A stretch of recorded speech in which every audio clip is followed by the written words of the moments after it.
খাগড়াছড়ির দীঘি নালায় দুই পক্ষের সংঘর্ষের ঘটনার প্রতিবাদে ৩ পার্বত্য জেলায় অবরোধ কর্মসূচি পালন করছে বিক্ষুব্ধ জুম ছাত্র জনতা নামে একটি সংগঠন।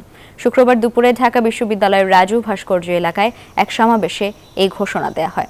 সমাবেশে বলা হয়, আগামী ৭২ ঘণ্টা পার্বত্য ৩ জেলায় সড়ক ও নৌ অবরোধ কর্মসূচি পালন করা হবে। বৃহস্পতিবার খাগড়াছড়ির দীঘি নালায় দুই পক্ষের সংঘর্ষে অস্থিতিশীল পরিস্থিতি তৈরি হয়। এ সময় ব্যাপক অগ্নিসংযোগের ঘটনা ঘটে। লার্মা স্কোয়ারে অন্তত ৭টি দোকান পুড়ে ছাই হয়ে যায়। শুক্রবার সকালে এই সংঘর্ষের রেশ ছড়িয়ে পড়ে রাঙামাটিতেও। আমরা কোনো জোগ্রাফি চাই না, এই আর কি আমাদের বক্তব্য। ওইটা যে সমস্ত যেখানে মারামারি হোক না কেন ওগুলা শান্তি তারপরেও আমরা সিদ্ধান্ত ভালোভাবে শক্তির মাধ্যমে চলতে চাই। কাজও করতে পারতেছি না, মালমাত্রা বিক্রি করতে পারতেছি না, বাচ্চাদের স্কুলে পাঠাইতে পারতেছি না, খুব কষ্টে আছে। ধন্যবাদ লাইভে আপনাকে। এর আগের ঘন্টায় কিন্তু আমরা দেখানোর চেষ্টা করছি ধর্মঘট চলছে ৭২ ঘন্টার। আমরা যে সড়কগুলো দেখানোর চেষ্টা করছি, সড়ক যে চট্টগ্রাম থেকে রাঙামাটির যে গুরুত্বপূর্ণ একটি মাত্র সড়ক, যে সড়ক দিয়ে অসংখ্য পরিবহন চলাচল করে রাঙামাটির মানুষ চট্টগ্রামে যায়, চট্টগ্রামের মানুষ রাঙামাটিতে যায়। সেই জায়গায় কিন্তু আমরা দেখেছি যানবাহন চলাচল একেবারে বন্ধ রয়েছে।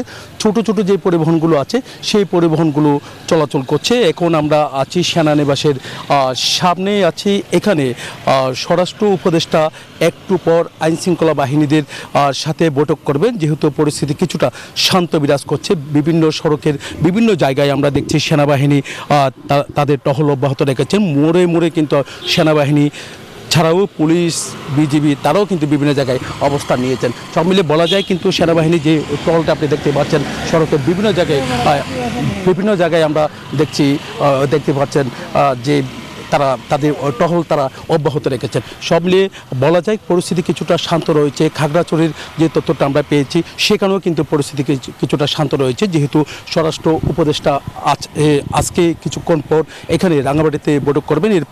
এরপরে বিকালের দিকে আমরা যতটুকু জেনেছি খাগড়াছড়িতে বৈঠক করার কথা রয়েছে। তবে এই পর্যন্ত 4 জনের মৃত্যু হয়েছে বলে আমরা জেনেছি। আহত এবং গুলিবিদ্ধ যারা আছে তাদের চিকিৎসা চলছে বলে জানা গেছে। এই ছিল আমার এখানকার সর্বশেষ। আমরা ফিরে যাব, আমার সহকর্মী অপেক্ষা করছেন বান্দরবনে রতনের কাছে। এনজিওর কিস্তি প্রথমবার বিকাশ পেমেন্ট করলেই 20 টাকা ইনস্ট্যান্ট ক্যাশব্যাক। ধন্যবাদ জয়। আপনি যেমনটা বলছিলেন, গত 19 তারিখে যে খাগড়াছড়ির দীঘি নালায় যে আপত্তিকর একটি ঘটনার মাধ্যমে 3 পার্বত্য জেলায় একটি অশান্তি সৃষ্টি হয়েছে। তার মাধ্যমে যে গতকাল একটি পাহাড়ি জুম্ম সংগঠন যে ঢাকায় তারা একটি বিবৃতি দিয়েছে যে 3 পার্বত্য জেলায় যে ৭২ ঘণ্টা একটি তারা অবরোধ ঘোষণা করেছেন। তার পরিপ্রেক্ষিতে বান্দরবান শহরে তেমন কোনো অশান্তি সৃষ্টি হয়নি। তার পাশাপাশি আমরা দেখেছি সকাল থেকে পুলিশ, বিজিবি, সেনাবাহিনী, র্যাব তারা প্রতিটি বান্দরবানের প্রতিটি পাড়া মহল্লায় টহল দিচ্ছে, যেন পাহাড়ি এবং বাঙালিরা যেন একত্রিত হয়ে কোনো সংগঠন সঙ্গে একত্রিত হয়ে যেন আপত্তিকর ঘটনা করতে না পারে। তার পাশাপাশি আমরা দেখেছি গতকাল বিকেলে বান্দরবানের জেলা প্রশাসক যে পাহাড়ি সংগঠন যে নেতাকর্মীরা রয়েছে, বাঙালি সংগঠনের যে নেতাকর্মীরা রয়েছে, তাদেরকে দুই পক্ষকে একসাথে বসিয়ে তারা একটি সমঝোতার মধ্যে এসেছে। তারা আশ্বস্ত করেছে যে বান্দরবান অন্তপক্ষে যে খাগড়াছড়ি রাঙামাটির যে একটি অসামাজিক যে অঘটন হয়েছে তার যে হবে না, তার জন্য তারা আশ্বস্ত করেছে জেলা প্রশাসককে।